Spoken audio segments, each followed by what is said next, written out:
Today's episode is the sharing of a presentation given to the Concordia Art Education Student Teaching Seminar, taught by Professor Juan Carlos Castro.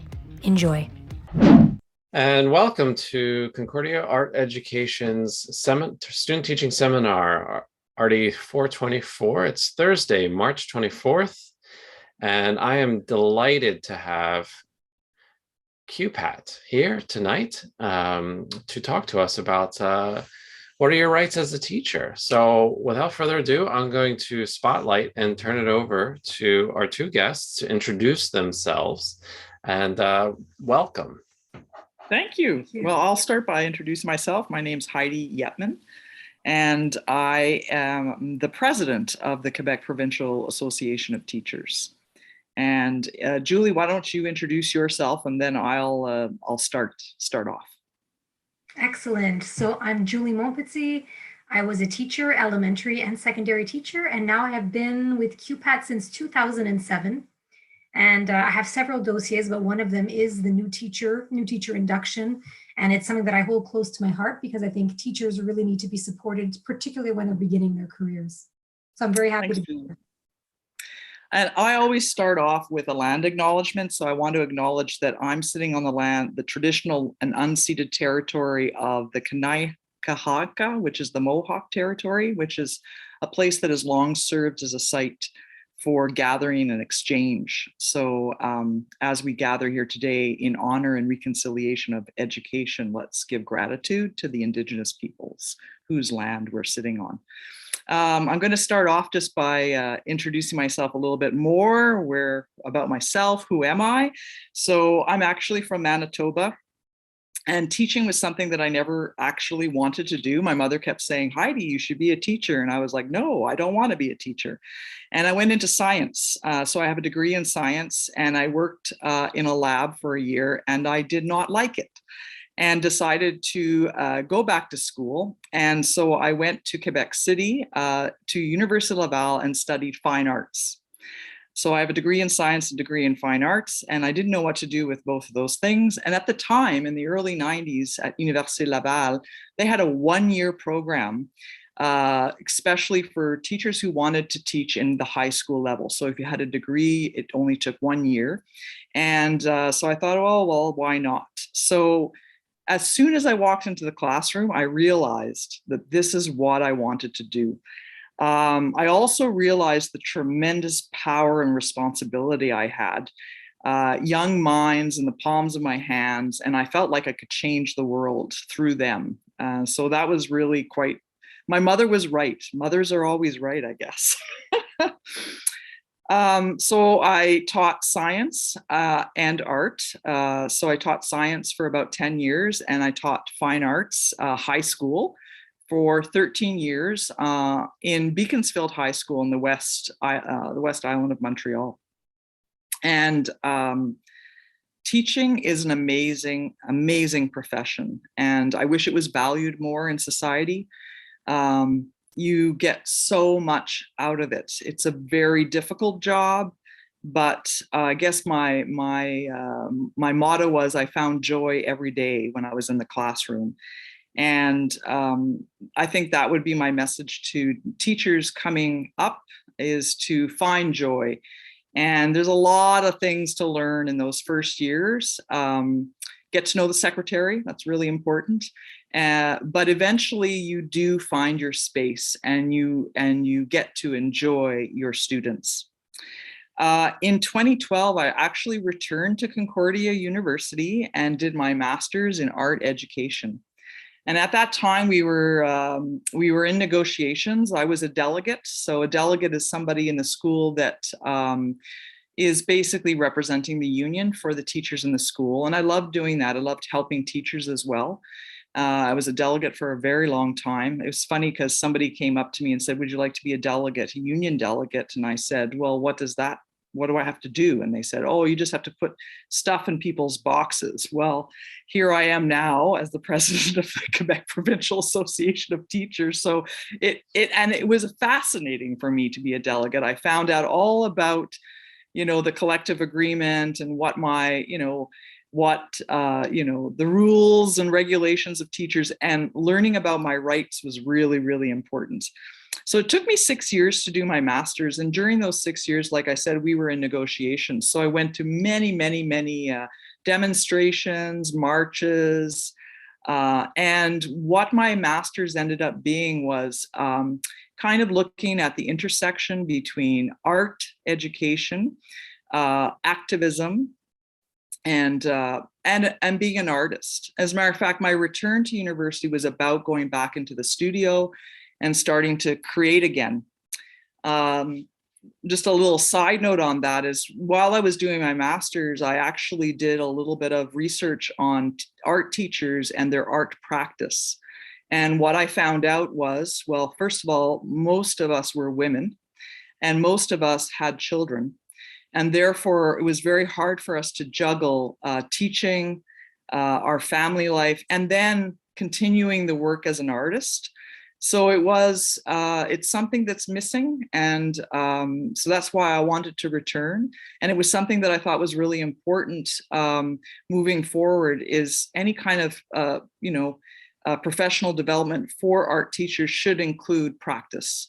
It's great to be practicing. And as I got better at teaching art, I was able to actually practice in class with my students. But that took time, because you have to learn the ins and outs. You have to learn about evaluation. You have to manage your class, manage your supplies, which is not always easy. And it took a long time before I was able to actually do artwork in the classroom with my students.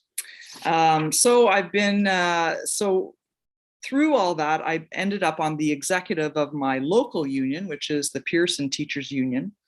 And then I decided to run as president of that union, and I succeeded, became president of the Pearson Teachers Union.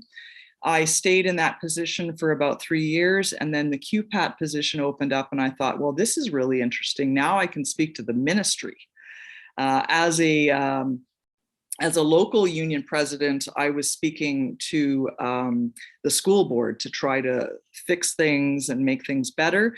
But now I actually get to speak to the Minister of Education. So that's really, really amazing. The last 2 years have been a challenge and difficult. And I know that if some of you are in your schools doing stages, you know exactly what I'm talking about. I think the thing that has been the most difficult is that the health authority has been putting down all the rules and regulations. The health authority has no idea what it's like to be inside a classroom. And just to give you an example, at the beginning of the pandemic, they said everybody should remain 2 meters apart. We know as teachers that that's impossible. Just think of a grade 2 class, just think of a grade 7 class, just think of any class. You need to be close to your students, and students need to be close to each other. The one good thing that came out of the pandemic, I think, is the realization that teaching isn't just about filling the brain with information, but it's about relationships, and it's about being in presence. And I think that another good thing about the pandemic is that parents have realized that their kids need to be in the buildings. They need to be in schools. So the teachers that have been working in this pandemic, hats off to them. The job is hard enough as it is, but then they had to juggle the trauma. And by the way, everybody has lived a certain amount of trauma during this pandemic, and at various levels. And so to be able to handle all your teaching is that what you do, and all the social work that you do, because that's what you end up doing inside the classroom. And then on top of that, juggling all of the rules and regulations for the pandemic. It's been really, really difficult. So I worry about teachers actually right now. The other thing that happened during this pandemic is we negotiated our latest collective agreement. A few good things came out of that. And one of them is that the entry salary is finally up to par with the other provinces. We were the lowest paid in Canada coming into the profession. And we are still not at the average of the Canadian salary. So we still have a lot of work to do, but at least as you enter the profession, you will be paid very similarly across Canada. We're almost all the same. It's around 50 to 55,000 a year. A big problem, though, with our salary is that it takes 14 or 15 years to get to the top. It's not like that in other provinces where it only takes about 9, 10, maybe 11. So that's something that we're going to have to work at. We were able to get some monies for students with special needs to improve our budgetary rules for those. We were able to obtain a little bit of removal of supervision for the elementary level and mentoring, which is a huge, it's so important when you're coming into this profession. It's so important to have a mentor, to have somebody that can help you, because there's just so much to know, and there's a lot of things to juggle. The other thing that I do is I serve on the executive for the Canadian Teachers Federation. So I am one of the 4 vice presidents of the Canadian Teachers Federation. So that's been an amazing opportunity for me, because I get to talk to union leaders across the country. And it's actually quite nice, because when we get together and talk, we realize that we're all living the same things. We're all living the pandemic in the same way. And we're all living where education is not necessarily valued in provinces, and they're underfunded.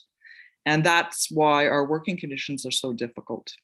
Another passion of mine is female leadership, so women in leadership. And I think that's one of the reasons why I ran for president in the first place. 75 to 80% of teachers are women. So it's really, really important for me to represent, teachers as a woman. I think that's really important.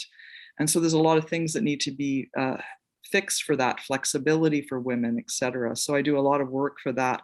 I recently attended the Commission on the Status of Women at the United Nations. So I'm very lucky with the Canadian Teachers Federation to be doing that. And through the Canadian Teachers Federation, and if you do become member, and it sounds like if you're doing subbing, you are paying union dues when you sub, that you are part of the Canadian Teachers Federation, which is also part of Education International, which is over 300 unions worldwide. So I've also had the pleasure and the honor to go to World Congress and to hear about education across the globe. So it's really, really interesting. So I'm really, really proud to represent teachers. Being a teacher of 23 years, I think teachers are amazing. I think it's an amazing job. And I'm really passionate about the work that I do. And I want to congratulate you for choosing this profession that is just amazing. So I don't want to talk too much more, because Julie has an amazing presentation. She'll go through with you some of the things that you need to know as you enter the profession. So I'm going to hand it over to Julie, and I'm going to turn my camera off so that Julie can take over the session, but I'm going to remain here. I'm going to share the screen, so just give me one moment.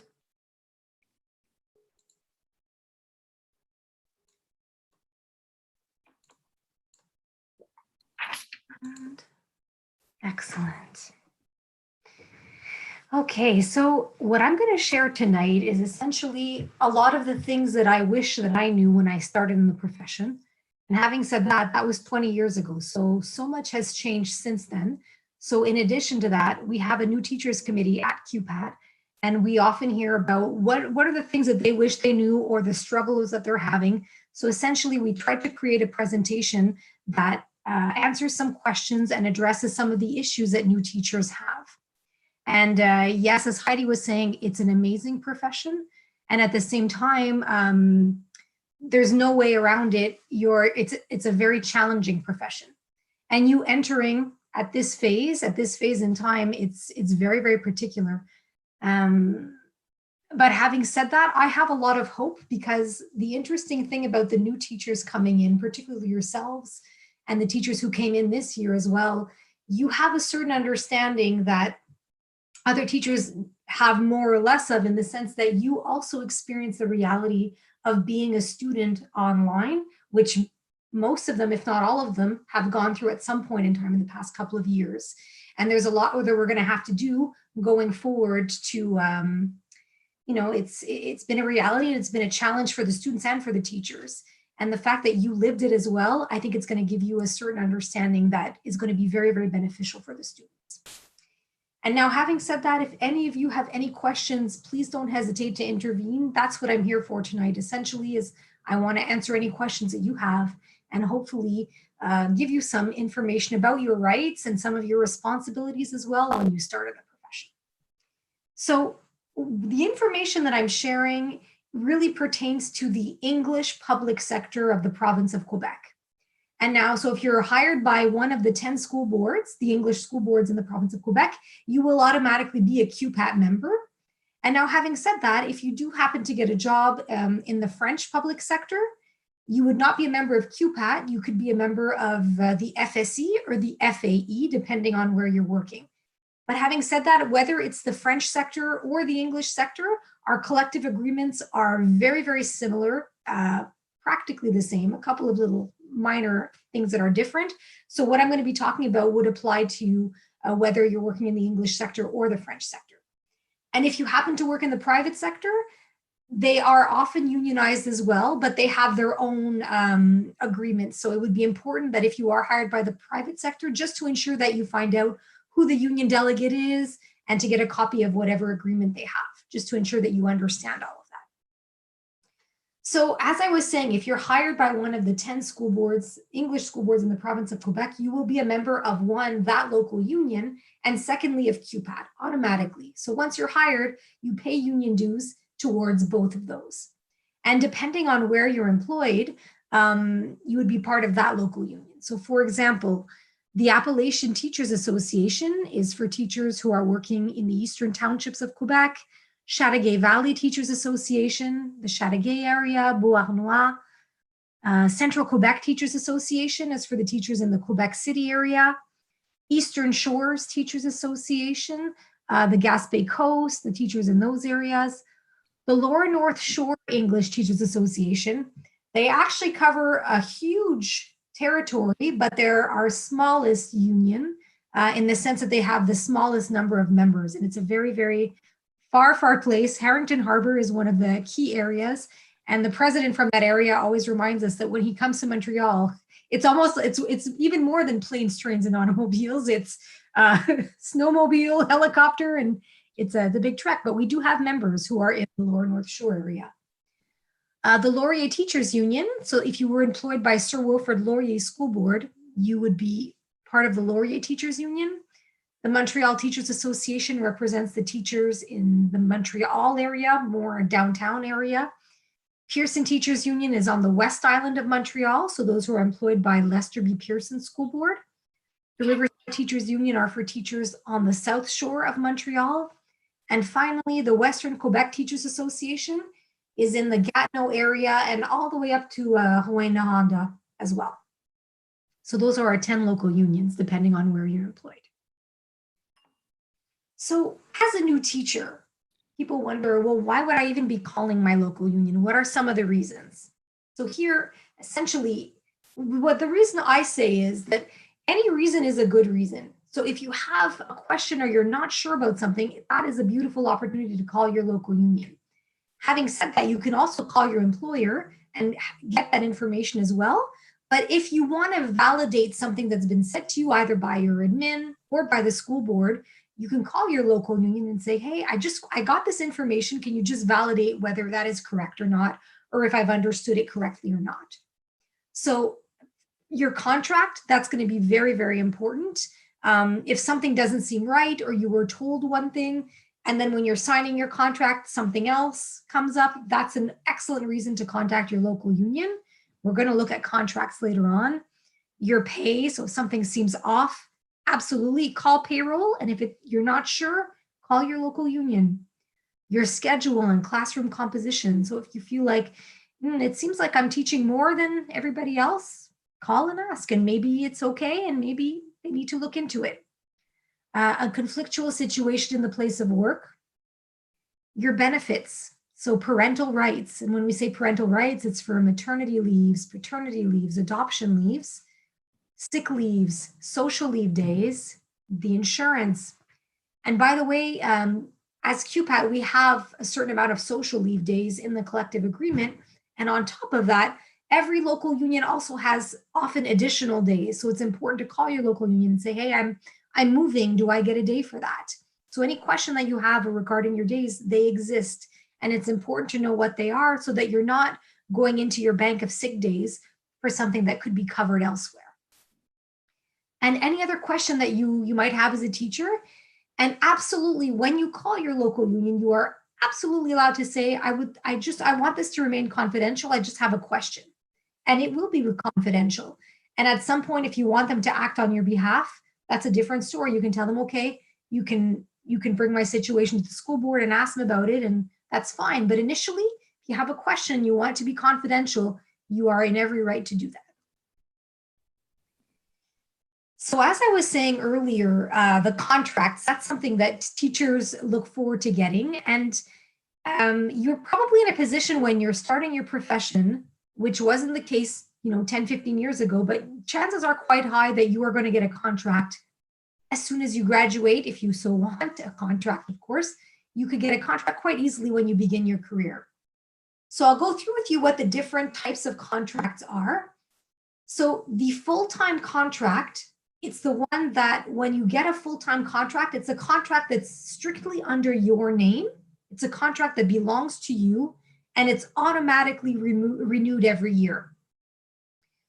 And so that when you're working at 100% all school year, it is your contract.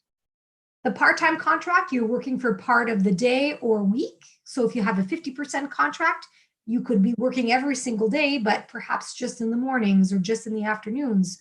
Or maybe it's a 50% contract and you're working 2 days a week. So it really depends how that's divided up.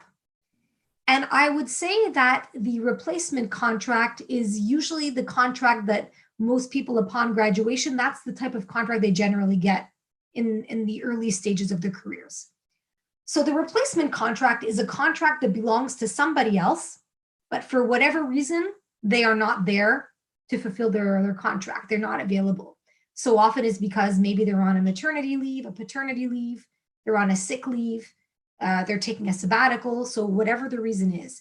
And with the replacement contracts, generally speaking, it can last until the return of the teacher in question, whoever you're replacing. Sometimes it's quite obvious they're going to be gone all year, and other times you don't know. It is literally sometimes month by month. If somebody's on a sick leave, let's say, it really depends on how the situation is going. So, and I just want to give you a heads up on this. You may be offered a contract. They may tell you you're going to begin on the first day of the school year, and you're going to be working until the last day of the school year, and you're going to be working at 100%. This teacher is on a maternity leave, so you're working full time. However, it is still a replacement contract because essentially the contract belongs to somebody else. You are in replacement of them. So how do you know if you're getting a full-time one or if it's a replacement one? Well, this is a very important question to ask when you are offered a job. Ask the question, say, is this my contract? Is it a full-time contract that's under my name, or am I replacing somebody?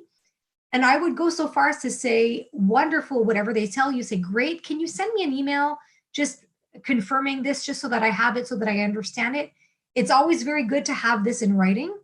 And the reason for that is because once you are offered a contract in the early months, it is, I would say all the time, if I think it's every single time, it's verbal. You're not going to be signing a contract, at the end of June or early August. The contract signings, they come later on in the school year, and many times it's usually in the month of November. So you want to make sure that what you're signing in November is what you had been told you would get initially. That's very, very important. And if there's a discrepancy, don't feel pressured to sign that contract if that's not what was told that you would be getting earlier on. So again, that's why it's good to have written proof, or at the very least, if you were told, even if it was verbally, that it was your contract and now there's somebody else's name on it, don't sign it. Contact your local union and explain, I was told it was my contract and there's somebody else's name on it. Do not sign it. Ask the question. You're in every right to do that. So that's the difference between the three different types of contracts that exist. When it comes to the hiring process for new teachers, Certainly, there are variations from school board to school board. They each have their own process of when exactly it occurs. In some cases, it's at the end of the school year in June. In other instances, it's in August. It really depends. But having said that, there are certain basic similarities that exist no matter what school board you would be working with. And generally speaking, when it comes to becoming part of the recall list that they say, the recall list, the priority of employment list, generally speaking, you have to have had 2 contracts. In many instances, it's 2 contracts over 2 different school years. And in many instances, it's 2 contracts over 2 school years, and they have to be over 100 days each. Again, that varies. I have seen people who had 2 different contracts within 1 school year, and that was considered as 2 contracts for the priority, the recall list. So it really does depend. So you'll have to ask that question wherever you're hired. Just say, how does the recall list work? What do I need to obtain before becoming part of the recall list? And the other element that exists is they often require positive evaluations. So generally speaking, when you start your career and you have your first contracts, your admin comes in and evaluates you. And one of the requirements is that you have positive evaluations and those 2 contracts to become part of the recall list. Now, the beauty of being on the recall list is once you're on it, and of course, once you're going to get on it initially, you're going to maybe feel discouraged because you're going to feel like, wow, this list, it depends where you work, is, maybe 6 pages long, and I'm like literally at the bottom. But having said that, once you're on the list, they have to go through the list and offer people the jobs that are available. And once they get to your name, they have to offer you the jobs that are available at that time, and you get the choice. So obviously, the higher up you are on the list, the more choices that you have, and the more opportunities that you have. And so that's a very positive thing about being on the recall list. And now a situation like students who are graduating, or sometimes sometimes even in university, you may have had a contract. Maybe you had a contract at the end of the school year, and you're wondering, well, can I be on the recall list? I've only had 1 contract. And the answer is no. So it's the downside of it is if you're not on it, they don't have to offer you a job if you're not on the recall list. Having said that, we're in a time right now where teachers are very much in demand. So chances are very high that even if you are not on the recall list as of yet, you will essentially be on it soon, and chances are very high you will get a contract because teachers are high in demand. Yes, and so finally, when you do get that full-time contract that belongs to you, once you're on the recall list, higher up, it's called often an E1 post full-time, and that one leads to tenure. So once you're offered a full-time contract, the way that it works is you do that contract for 1 year, 2 years, 2 entire school years. And on the first day of the 3rd school year, you become tenured. Prior to that, once you have your full-time contract, you're considered tenure track. And essentially, once you're tenure track, the rights are the same as if you were tenured. Okay? So you become officially tenured on the first day of the 3rd year of your full-time contract under your name. Just a little note about the difference between seniority and experience. So essentially, seniority is the period of time that you have been employed within one school board. So this serves for purposes such as the recall list. And once you're employed for a board, you get that. They'll send you something where you're confirming how long you've been employed by them. That's the seniority within your school board. When we speak about experience, it's different. It's your total teaching experience, and it serves for salary purposes. So I'll give you a story just to explain the two and how they can potentially, how they have different ways of affecting your career. So for myself, when I started teaching, initially I was employed by the Sir Wilfrid Laurier School Board. And I was there for 1.5 years, and I had 2 contracts with them.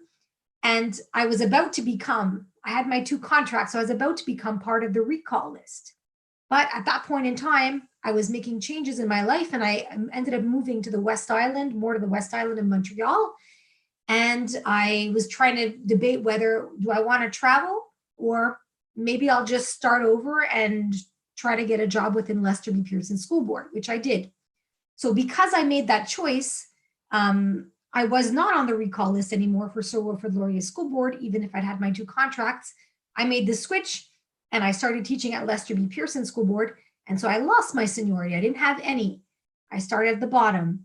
But sure enough, I got a contract and eventually I was able to become part of their recall list. But now, having said that, I lost my seniority that I had with Sir Wilfrid Laurier School Board, but I was able to take with me my experience. So where I was on the salary scale.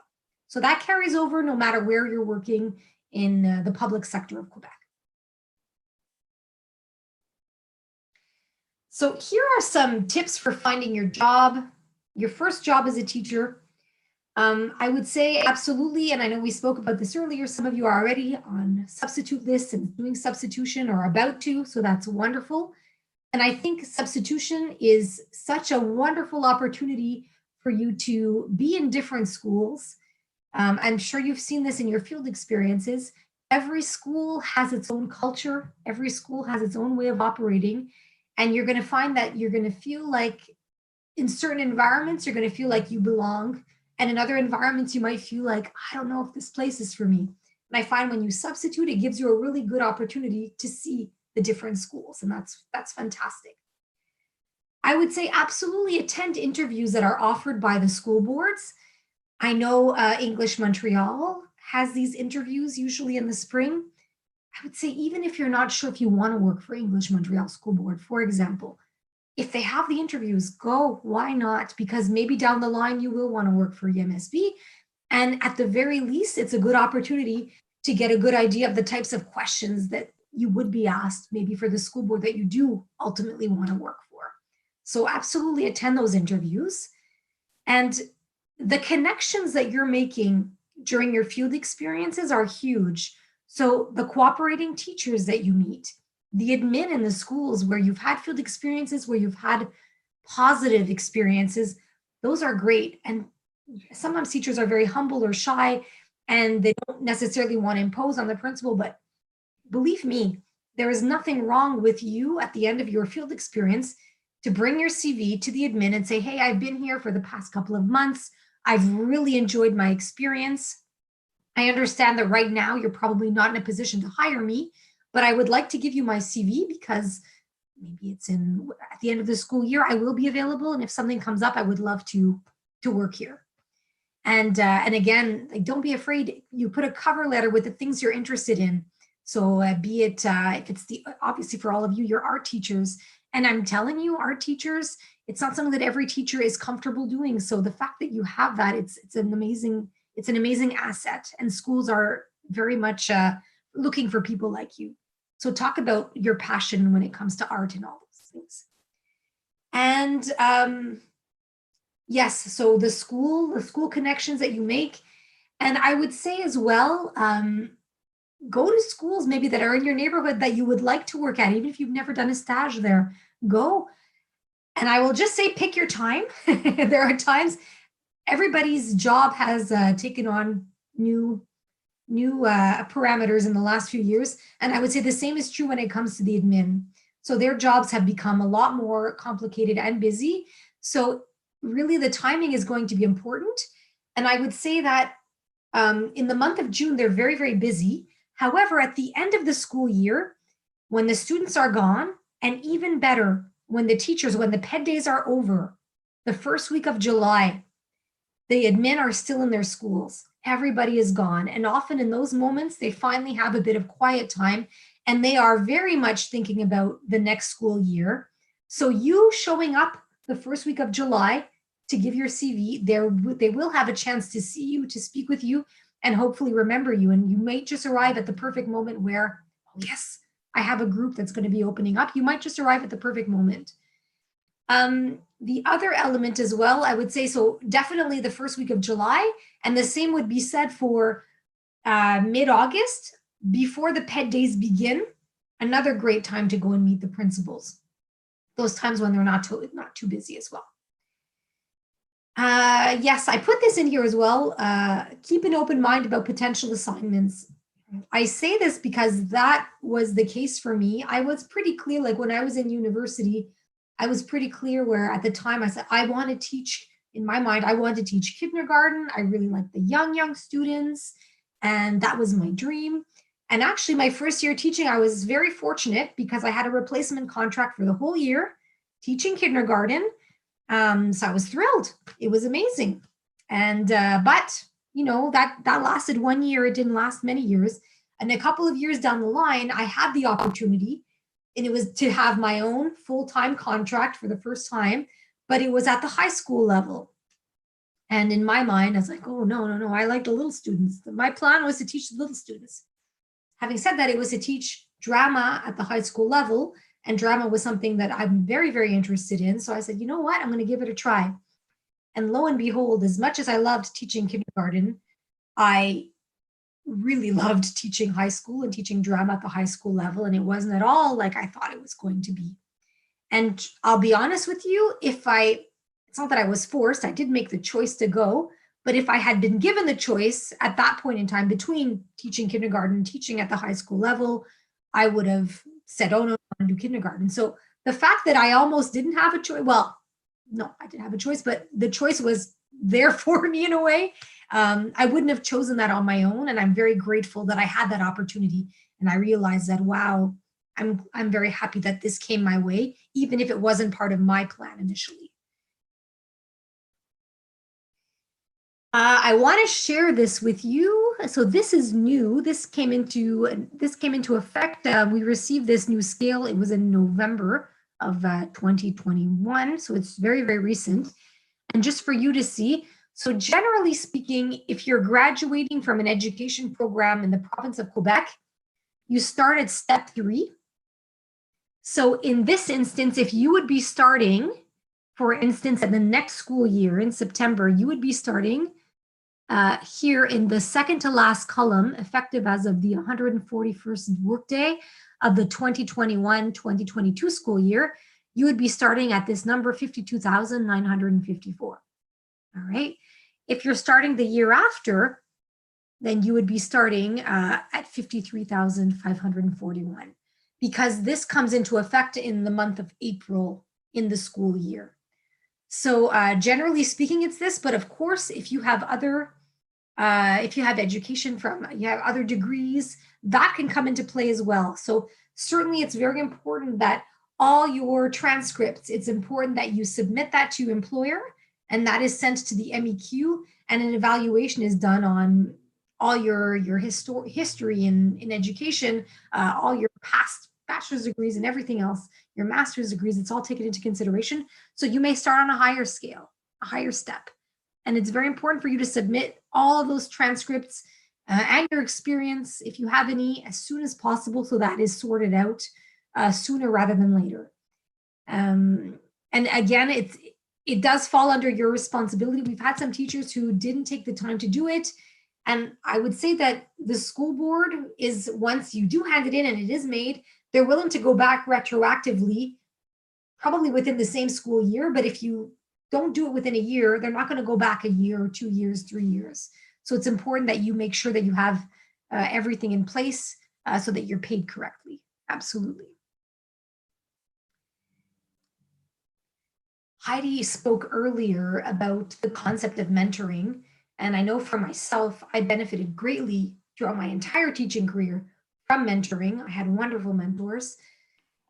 And I'm going to speak about this just because, yes, now it's officially part of the collective agreement, which is wonderful. And being part of the collective agreement, what it means is essentially the government is putting some money towards mentoring. I have to say it's a very small amount at this point in time, but having said that, the fact that it is being recognized, I think that's a very positive thing. And essentially, I just want to give you a heads up. Mentoring is wonderful. And I highly encourage you to seek out people that you trust, that you want to confide in, people you can go and ask questions to. But I don't want you to ever feel like if there's a mentoring program in your school, you should be invited. And there are certain things where you will be obligated to go to, with certain training sessions, like, oh, this workshop for new teachers that the school board and the union are going to be giving you. Some of them you will be obliged to go to, but you are not obliged to, if they say we have a mentoring program in our school, great. And if they say, and that's your mentor, just sitting over there, okay, that's great too. And you can go and speak to that person. And if you two connect, that's wonderful. But you are no obligation.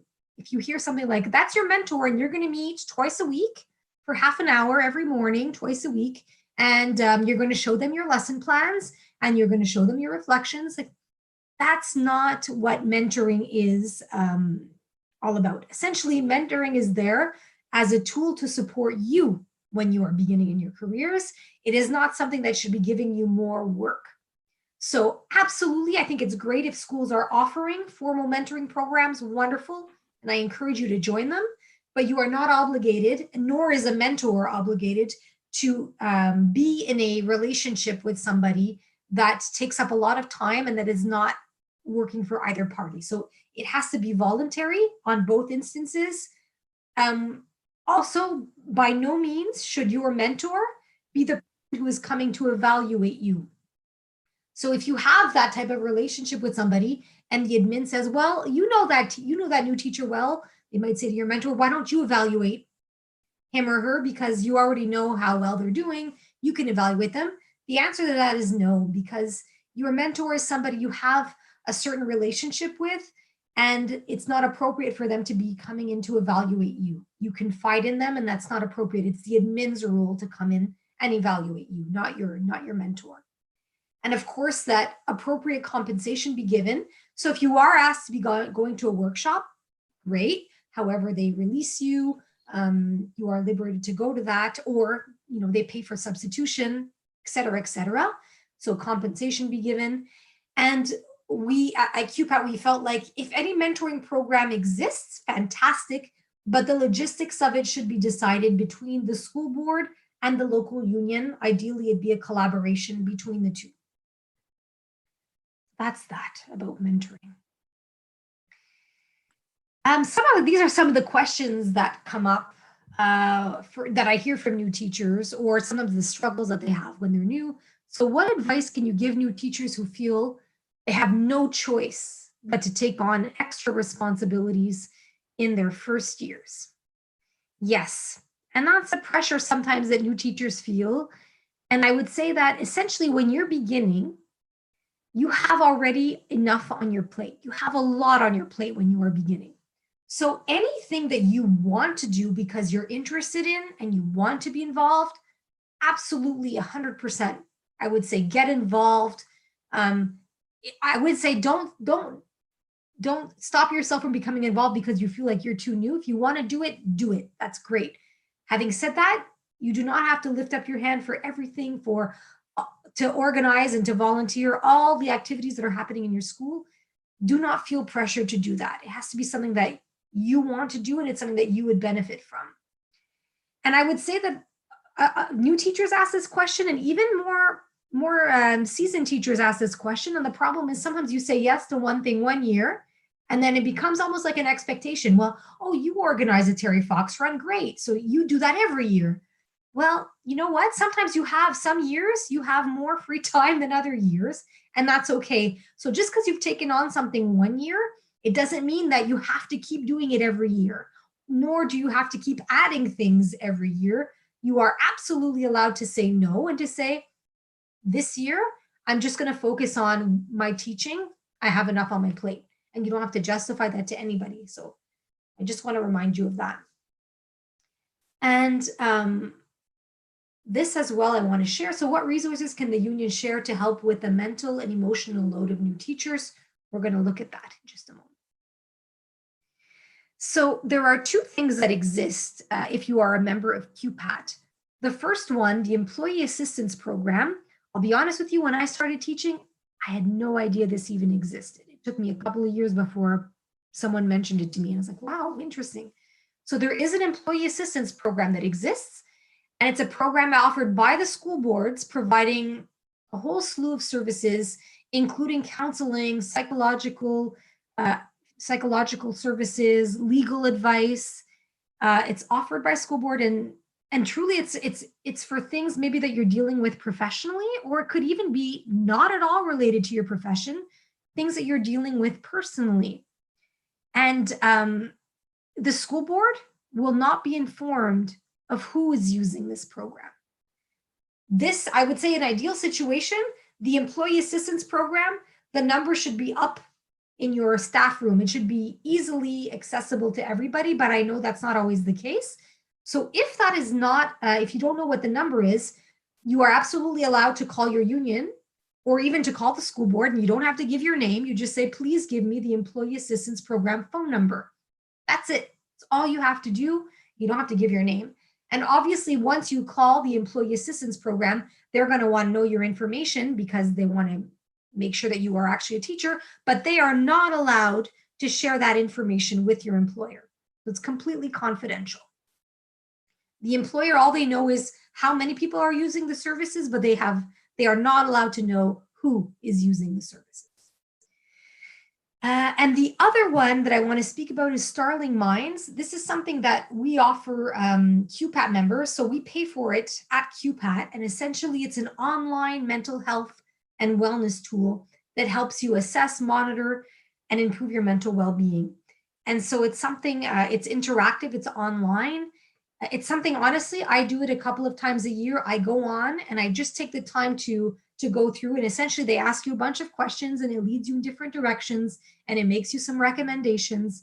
And for me, it has been very, very helpful. And I know many teachers have benefited from it. Sometimes you don't, or from what I hear and for myself as well, you think things are going well. You're in like this mode and you're going well, you're go, you're in the middle of it and it's great. But the problem is sometimes when you've been in that mode for several months, it's adrenaline and you don't realize that you're in this mode that's maybe not the healthiest mode to be in. And the problem with adrenaline is the wall comes quickly sometimes and you don't realize that it's coming until you've hit it. And so it's important to step back and to take time to assess, okay, I'm accomplishing a lot, I'm doing a lot, I'm participating a lot, but how am I really doing?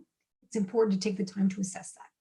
So Starling Minds is 100% free of charge for members, and not just for members, but also for family of our members. So it could be your spouses, your children. They are also able to use this tool that is available online as well. I do want to speak about these two resources, and I've sent them to Professor Castro so that you do have access to them. So there's a handbook for new teachers that we have, which covers a lot of the information that I spoke about tonight and some different information as well. So that is a digital version is available. And a new guide that we prepared that just came out this past September. It's suggestions and guidelines, how to intervene in difficult situations, conflict and violence in schools. This came out in September of 2021, and truly it's the result of some work that we were doing. Really would take us back, I would say, to the fall of 2019. So it was even pre-pandemic. My colleague Nancy Champagne and I, we were visiting different delegates' assemblies. And at the time we were speaking about the importance of reporting incidents of violence in schools. Many teachers aren't in the habit of doing so. So we were talking about the importance of reporting these incidences. And it came to our attention very quickly, not just at one meeting, but at every single delegates' assembly, that we were finding that teachers were finding themselves in even more situations of conflict, more than we've seen even in recent years, and that it was only increasing, and that teachers were often in situations where they didn't know what to do. So from there, we worked together. She worked with her health and safety committee, and I worked with the new teachers, the QPAT New Teachers Committee, and we came up with the different difficult situations that teachers often encounter. So it's divided up into difficult situations with your own colleagues, difficult situations with the admin, difficult situations with parents, which is increasing, difficult situations with admin, parents, colleagues. There's another students. Students. So there's 4 different categories there. And within each of those, we offer suggestions for things that you can do before, things that you can do during. So when you find yourself in that type of situations, what are some of the things that you can do to diffuse a situation, and some things that you can do after.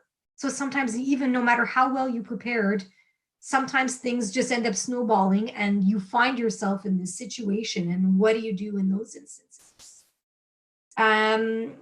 It's a very helpful guide, but by no means is it it's by no means a recipe book, because conflict is so complicated and every situation is so unique. But at the end of the day, we just wanted teachers to understand that yes, conflict is normal. You are going to run in it at some point in your career. I would say every single school that I was in, the only common factor, or one of the only common factors, was the fact that conflict existed everywhere in different ways and shapes and forms. So conflict is normal and there's nothing wrong with you or if you are facing it. However, it is not normal if it is something that is taking over and that you find yourself so stressed and it's affecting your professional life or your personal life. And there are solutions and there are things that you can do. And essentially at the end of the day, that you are not alone. If you are faced in such a situation, we want to provide tools and resources. For example, obviously speak to the person one-on-one if you are in that type of situation. And if you've done all that and you've tried, at the end of the day, you are still not alone. If you find that it's not going anywhere, you can contact your local union. So we provide different resources, steps for teachers to take. And at the end of the day, if all else fails, please do not keep this to yourself. Contact your local union. They are there for you. So those are those two resources. And also we are on social media, Facebook and Twitter and Instagram. And often it's a very fun place to see the interesting projects that teachers are doing all across the province. Our teachers, I would say social media obviously has its pros and cons, but one beautiful thing that has come out of it is we have teachers all across the province who are able to share ideas and to share their project and to make connections. Some of our teachers are in very isolated areas, and with social media and what we provide, the platform that we provide, they're able to connect with teachers with similar interests and get the resources that they're using as well. So it's been a positive experience for us in that sense.